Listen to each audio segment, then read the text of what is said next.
హల్లెలూయా! దేవునికి స్తోత్రం. మనమందరం ఈ విధంగా కలుసుకోవడానికి ఇంకొకసారి అవకాశం ఇచ్చిన యేసు ప్రభు వారికి వందనాలు. సో, ఈరోజు మనం దేని గురించి ధ్యానించుకోబోతున్నాము అంటే, ఇక్కడ ఏమవుతుంటుందంటే ఒక్కొక్కసారి మనం జీవితంలో ఒక పాయింట్‌కొచ్చిన తర్వాత, మనం ఒక దశకొచ్చిన తర్వాత ఇక్కడ ఏంటంటే ఇంకేముంది అంతా జీవితం అయిపోయింది. అంటే నేను ఇంతకన్నా ఏం చేయగలుగుతాను? సో, నేను చేయాలనుకున్నవన్నీ చేసేసాను.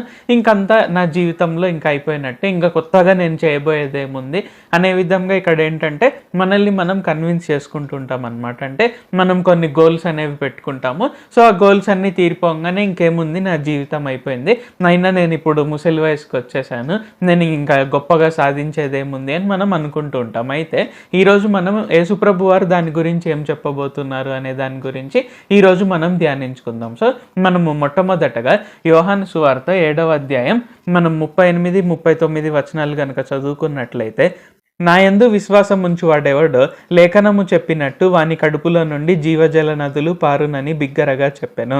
తన యందు విశ్వాసం ఉంచువారు పొందబోవు ఆత్మను గూర్చి ఆయన ఈ మాట చెప్పెను. యేసు ఇంకను మహిమపరచబడలేదు గనుక ఆత్మ ఇంకను అనుగ్రహింపబడి ఉండలేదు.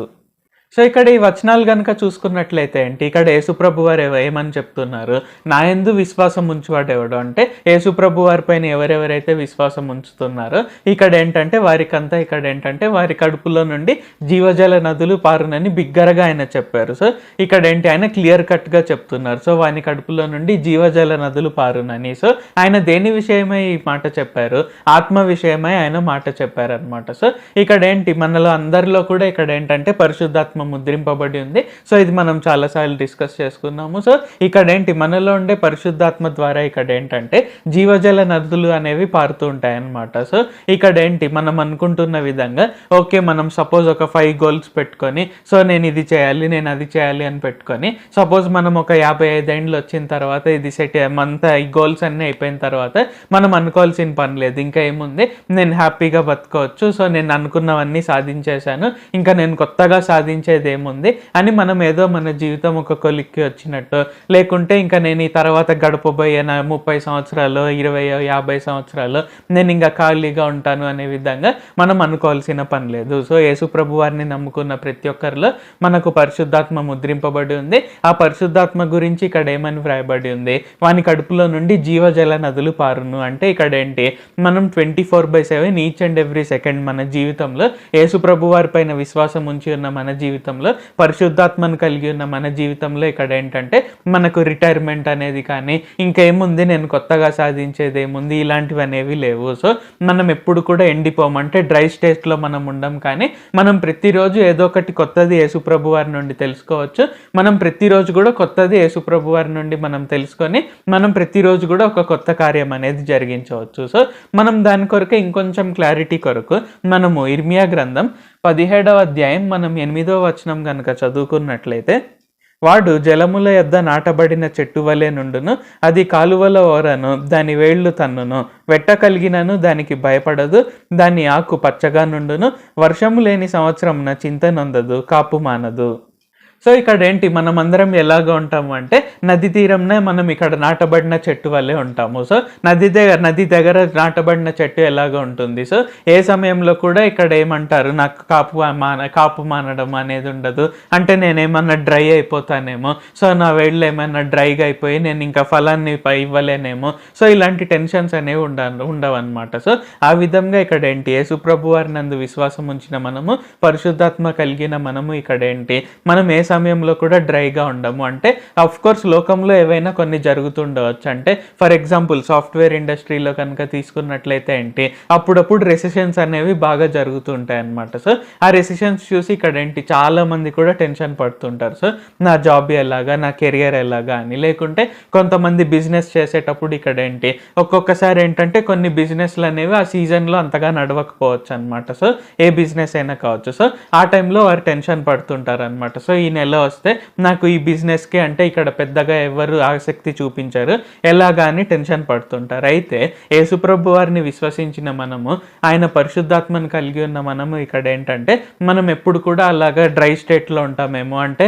మన వేళ్ళు ఎండిపోతాయేమో, లేకుంటే నేను ఫలం ఇవ్వలేనేమో. సో ఇలాంటి టెన్షన్స్ అనేవి మనకు అవసరం లేదు. సో మన వెట్ట కలిగినను మనం భయపడము. సో ఎందుకంటే ఇక్కడ నదీ తీరం నుండి ఇక్కడ ఏంటంటే వాటర్ సప్లై అనేది నిరంతరంగా చెట్టుకు ఉంటుంది.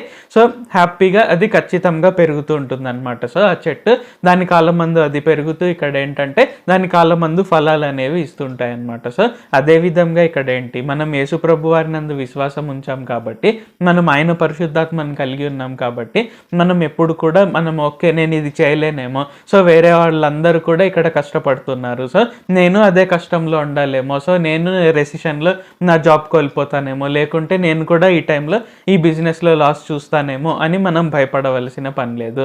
అండ్ మనం ఆ తర్వాత యోహాను సువార్త 4వ అధ్యాయం 14వ వచనం కనుక చదువుకున్నట్లయితే, నేనిచ్చు నీళ్లు త్రాగువాడెప్పుడునూ దప్పికొనడు, నేను వానికిచ్చు నీళ్లు నిత్యజీవంనకై వానిలో ఊరడి నీటి బుగ్గగా ఉండునని ఆమెతో చెప్పాను. సో ఇక్కడ ఏంటి, యేసుప్రభు వారు ఇచ్చిన నీళ్లు మనం తాగినట్లయితే మనం ఎన్నడూ కూడా దప్పికొనము. అంటే ఈ స్టేజ్లో బాగుంటామేమో, ఈ స్టేజ్లో బాగుండమేమో, సో లైఫ్ అన్నాక అప్స్ అండ్ డౌన్స్ ఉంటాయి. సో ఇలాంటివన్నీ మనం వినాల్సిన పని లేదు. ఇలాంటి వాటి గురించి మనము ఎక్కువగా మనం ఏమంటారు ఆసక్తి చూపించాల్సిన పని లేదనమాట. సో ఇక్కడ ఏంటంటే యేసుప్రభు వారు ఇచ్చిన నీళ్లు మనం తాగినట్లయితే, అంటే మనం ఆయన వాక్యం మనం ప్రతిరోజు చదువుతూ ప్రతిరోజు ప్రార్థన చేస్తూ మనం ఆయన పైన విశ్వాసంలో మనం కొనసాగుతున్నట్లయితే ఇక్కడ ఏంటంటే మనం అదే ఆ నీళ్ళు ఎలాగైతాయి, నిత్య జీవంనకై ఊరటి నీటి బుగ్గగా అవుతాయి. అంటే మనం నిత్య జీవానికి అర్హులం అవుతాము. అండ్ మనం మనం ఈ భూమిపైన ఉన్నప్పుడు కూడా మనం ఎన్నడూ దప్పికొనము. అంటే నా జీవితంలో ఇది నాకు లేదు, నేను అనుకున్నాను ఇది కొనాలని, కానీ ఇది కొనలేకపోతున్నాను, లేకుంటే నా జీవితంలో నేను ఇది సాధించాలనుకున్నాను, సో నేను సాధించలేకపోతున్నాను, సో నేను ఈ కార్యం చేయాలనుకున్నాను, ఇది చేయలేకపోతున్నాను. సో ఇలాంటివేవీ లేకుండా మనం యేసుప్రభు వారి యందు విశ్వాసం ఉంచి ఉన్నాం కాబట్టి, ఆయన పరిశుద్ధాత్మ మనలో ఉంది కాబట్టి, ఆయన ఇచ్చు నీళ్లు మనం త్రాగుతున్నాం కాబట్టి, ఇక్కడ ఏంటంటే మనం ఏ టైంలో కూడా మనం దప్పికొనము, ఏ టైంలో కూడా మనం ఎండిపోము. అండ్ మన జీవితం ఏదో కొలిక్కి వచ్చేసినట్టు, ఇంకా ఏముంది నేను చేయాల్సినవన్నీ చేసేసాను, ఈ ముసలి వయసులో నేనేం చేస్తాను, సో ఇలాంటివేవి మనం అనుకోవాల్సిన పని లేదు. మనం 100% కూడా ఎప్పుడు మనం భయపడము. మనం 100% కూడా ఇక్కడ ఏంటంటే మన కడుపులో నుండి జీవజల నదులు పారుతుంటాయి. అండ్ ఆయన ఇచ్చిన నీళ్లు మనం త్రాగాం కాబట్టి అది ఊరడి నీటి బుగ్గగా అవుతుంది, నిత్య జీవంనకే ఊరడి నీటి బుగ్గగా అవుతుంది. మనకి ఏ టైంలో కూడా ఏమంటారు, ఇది ఇంకా నేను ఈ డ్రై స్టేట్లో ఉన్నాను, సో ఇందులో నేను ఫలితాన్ని సాధించలేను, ఇలాగా అనేవి అస్సలు ఉండదు. సో అందుకే యేసుప్రభు వారు ఈరోజు మనకందరికీ ఏం తెలియజేస్తున్నారంటే, మనం ఎప్పుడు కూడా ఒక డెసిషన్కి రావాల్సిన పని లేదు. ఎప్పుడు కూడా మనం ఏదో చిన్నదానికి కన్విన్స్ అయిపోయి ఇంకా ఇంతే అని మనం అనుకోవాల్సిన పని లేదు. సో మనం ఆయన యందు విశ్వసించి ఉన్నాము, ఆయన పరిశుద్ధాత్మను కలిగి ఉన్నాము, ఆయన ఇచ్చు నీళ్లు మనం త్రాగుతున్నాం కాబట్టి మనం ఎప్పుడు కూడా భయపడము, మనము దప్పికొనము, మనం ఎప్పుడు కూడా ఎండిపోము, ఇంకంతా అయిపోయింది అని మనం అనుకోవాల్సిన పని లేదు. అండ్ మనం ఆ తరువాత యెషయా గ్రంథం 58వ అధ్యాయం 9వ వచనం నుండి కనుక చదువుకున్నట్లయితే, అప్పుడు నీవు పిలువగా యెహోవా ఉత్తరం ఇచ్చును, నీవు మొరపెట్టగా ఆయన నేనున్నానను. ఇతరులను బాధించుటయు, వ్రేలు పెట్టి చూపి తిరస్కరించుటయు, చెడ్డదానిని బట్టి మాట్లాడుటయు నీవు మాని, ఆశించిన దానిని ఆకలిగొనిన వానికిచ్చి శ్రమపడిన వానిని తృప్తిపరిచిన ఎడల చీకటిలో నీ వెలుగు ప్రకాశించును, అంధకారము నీకు మధ్యాహ్నం వలె నుండును. యెహోవా నిన్ను నిత్యము నడిపించును, క్షామకాలమున ఆయన నిన్ను తృప్తిపరచి నీ ఎముకలను బలపరచును. నీవు నీరు కట్టిన తోట వలెను, ఎప్పుడునూ ఉబ్బుకుచుండు నీటి ఊట వలెను ఉండెదవు. సో ఈ వచనాలు కనుక చూసుకున్నట్లయితే ఏంటి, యేసుప్రభు వారి పరిశుద్ధాత్మ మనలో ఉంది కాబట్టి ఇక్కడ ఏంటి, మన కడుపులో నుండి జీవజల నదులు పారుతుంటాయి కాబట్టి మనం ఇక్కడ ఏం గుర్తు పెట్టుకోవాలి, మనం ఇతరులను ఇబ్బంది పెట్టకూడదు. సో అనవసరంగా ఇతరులను కించపరచడము, ఇతరులను శ్రమపరచడము, అంటే మనకంతా బాగుంది కదా అని మనం కొంచెం ఏదైనా గర్వంగా ప్రవర్తించడము, ఇలాంటివి ఏవి చేయకుండా ఇక్కడ ఏంటి, మనకు వీలైనంతగా మనం ఇతరులకు సహాయం చేస్తూ, సో యేసుప్రభు వారు మనకు ఎవరికైతే సహాయం చేయమన్నారో వారికి మనం సహాయం చేస్తూ ఇక్కడ ఏంటి అందరితో ప్రేమ కలిగి మనం గనుక ముందుకు సాగినట్లయితే ఇక్కడ ఏంటంటే మనం ఎప్పుడు కూడా ఇక్కడ ఏంటి క్షామకాలంలో కూడా మనం తృప్తిపరచబడతాం. సో ఇందాక అనుకున్న విధంగా రేపు ఈ లోకంలో ఇలాగ జరుగుతుంది, సో ఈ బిజినెస్ ఎవరికి రన్ అవ్వట్లేదు, లేకుంటే రెసిషన్స్ అవుతున్నాయి, లేకుంటే ఇలాగ అవుతుంది అని మనం భయపడకుండా మనం ఇక్కడ ఏంటంటే ఎప్పుడు కూడా నీరు కట్టిన తోట వల్లే ఉంటాము. సో నీరు ఉన్న తోటలో ఇక్కడ ఏంటంటే ఎప్పుడు కూడా ఇక్కడ ఏంటి ఫలం అనేది ఖచ్చితంగా వస్తుంది. సో ఆ మొక్కలు ఆ చెట్లు అనేవి ఖచ్చితంగా బాగా పెరుగుతాయి, వాటి కాలం అందు అవి ఫలాలు ఇస్తాయి. సో మనం కూడా అలాగా ఉంటాము అని యేసుప్రభు వారు తెలియజేస్తున్నారు. సో మనకంతా బాగున్నప్పుడు, సో యేసుప్రభు వారి పైన విశ్వాసం ఉంచిన మనము, ఆయన పరిశుద్ధాత్మ కలిగిన మనము ఇక్కడ ఏంటి ఆయన ద్వారా ఇక్కడ ఏంటి మనం ఇలాగ ప్రతి ఒక్కటి పొందుకున్నప్పుడు, సో మన కడుపులో నుండి జీవజల నదులు పారి మనం ప్రతిరోజు కూడా కొత్త కార్యాలు గొప్ప కార్యాలు జరిగిస్తూ మనం ఆయన చేత ఆశీర్వదింపబడినప్పుడు ఇక్కడ ఏంటంటే మనం ఎప్పుడు కూడా ఇతరులను శ్రమ పెట్టడం కానీ కించపరచడం కానీ ఇలాంటివి చేయకుండా మనం ఎప్పుడు కూడా గుర్తుంచుకోవాలి. సో యేసుప్రభు వారు నన్ను ఎలాగ ప్రేమిస్తున్నారో నేను అలాగ అందరినీ ప్రేమించాలి అనేది గుర్తుపెట్టుకొని మనం ముందుకు సాగాలి. అండ్ మనం చివరగా యెషయా గ్రంథం మనం 41వ అధ్యాయం 8వ వచనం నుండి కనుక చదువుకున్నట్లయితే, నా సేవకుడవైన ఇశ్రాయేలు, నేను ఏర్పరచుకొని నా యాకోబు, నా స్నేహితుడైన అబ్రహాము సంతానమా, భూదిగంతముల నుండి నేను పట్టుకొని దాని కొనల నుండి పిలుచుకొనిన వాడ, నీవు నా దాసుడవనియు నేను నిన్ను ఉపేక్షింపక ఏర్పరచుకొంటిననియు నేను నీతో చెప్పి ఉన్నాను. నీకు తోడై ఉన్నాను, భయపడకుము. నేను నీ దేవుడనై ఉన్నాను, దిగులు పడకుము. నేను నిన్ను బలపరుతును, నీకు సహాయం చేయువాడను నేనే, నీతి అను నా దక్షిణ హస్తంతో నిన్ను ఆదుకొందును. సో ఇక్కడ ఈ వచనాలన్నీ చూసుకున్నట్లయితే ఏంటి యేసుప్రభు వారు మొదట్లో చెప్పిన విధంగా కూడా ఇక్కడ ఏంటి నిత్య జీవంనకి ఊరెడి నీటి బుగ్గగా ఉంటుంది, మన కడుపులో నుండి జీవజల నదులు పారుతుంటాయి. అంటే ఇక్కడ ఏంటి మనం అనుకోవాల్సిన పని లేదు, ఒక తర్వాత ఎండ్ అయిపోతుందేమో, ఒక తర్వాత యేసుప్రభు వారు నన్ను ఏమైనా విడిచిపెట్టేస్తారేమో, లేకుంటే నేను ఇలాగ ఉండకుంటే ఇలాగ అయిపోతుందేమో. సో ఇలాంటి టెన్షన్స్ ఏవి అవసరం లేదు. ఆయన క్లియర్గా మనకు చెప్తున్నారు, నేను మీకు తోడుగా ఉన్నాను, మీరు భయపడకుడి, మీరు దిగులు పడకుడి, నీతి అను నా దక్షిణ హస్తంతో నేను మిమ్మల్ని ఆదుకుంటాను. సో నేను మిమ్మల్ని ఏ సమయంలో కూడా విడువను, నేను మిమ్మల్ని ఎడబాయను, నేను ఖచ్చితంగా మీతో చెప్తున్నాను అని యేసుప్రభు వారు మనకందరికీ కూడా తెలియజేస్తున్నారు. కాబట్టి ఈ వాక్యం మీరు వింటున్నట్లయితే ఇక్కడ ఏంటంటే మీరు యేసుప్రభు వారి యందు విశ్వాసం ఉంచినట్లయితే ఇక్కడ ఏంటి ఆయన పరిశుద్ధాత్మని మీరు కలిగి ఉంటారు. ఆయన పరిశుద్ధాత్మని మీరు కలిగి ఉన్నవారు కాబట్టి ఇక్కడ ఏంటంటే మీ కడుపులో నుండి జీవజల నదులు పారుతూనే ఉంటాయి. ఖచ్చితంగా ఇక్కడ ఏంటి మీరు నది తీరంన ఇక్కడ ఏంటి నాటబడిన చెట్టు వల్లే ఉంటారు.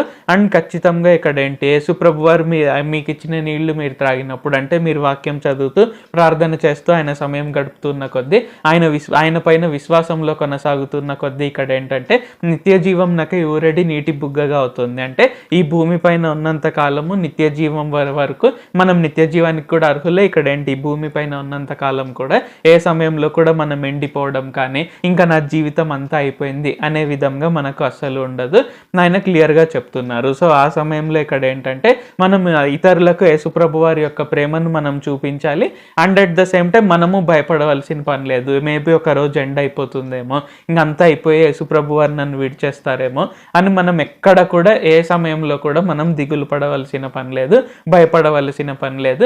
ఆయన ఈరోజు మనకు చెప్పారు క్లియర్గా, నేను మిమ్మల్ని విడువను, మిమ్మల్ని ఎడబాయను, దిగులు పడకుము, భయపడకుము, నేను నీకు తోడై ఉన్నాను, నీతి అను నా దక్షిణ హస్తంతో నిన్ను ఆదుకుంటాను అని యేసుప్రభు వారు మనకు క్లియర్గా చెప్పారు. కాబట్టి మనం యేసుప్రభు వారి పైన విశ్వాసంతో మనం అందరం కూడా ప్రతిరోజు ఎదుగుతూ మనం ముందుకు సాగుదాము. ప్రార్థించుకుందాం.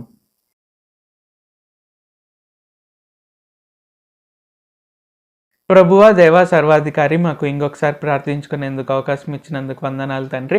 మీరు మా కొరకే చేసిన ప్రతి ఒక్క మేలుని బట్టి మీకు వందనాలు, స్తుతులు, స్తోత్రాలు తండ్రి.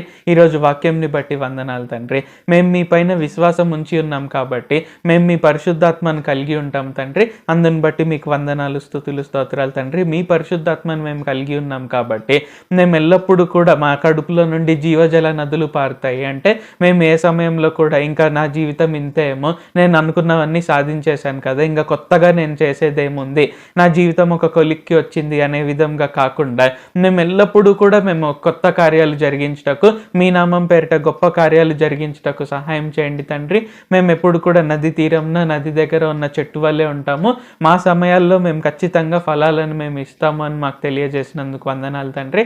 And at the same time ఎక్కడైనా ఏదైనా జరుగుతున్నట్లయితే, అంటే మేము చేస్తున్న కార్యాల్లో ఇతరులు ఎవరైనా ఫెయిల్ అయితే మేము కూడా ఫెయిల్ అవుతామేమో అనే భయం లేకుండా మీరు మమ్మల్ని ఖచ్చితంగా అందులో ఉత్తీర్ణులను చేస్తారు, అందులో మమ్మల్ని ఖచ్చితంగా హెచ్చిస్తారు, గొప్ప ఘనతను మహిమను ఇస్తారు అని మాకు తెలియజేసినందుకు వందనాలు తండ్రి.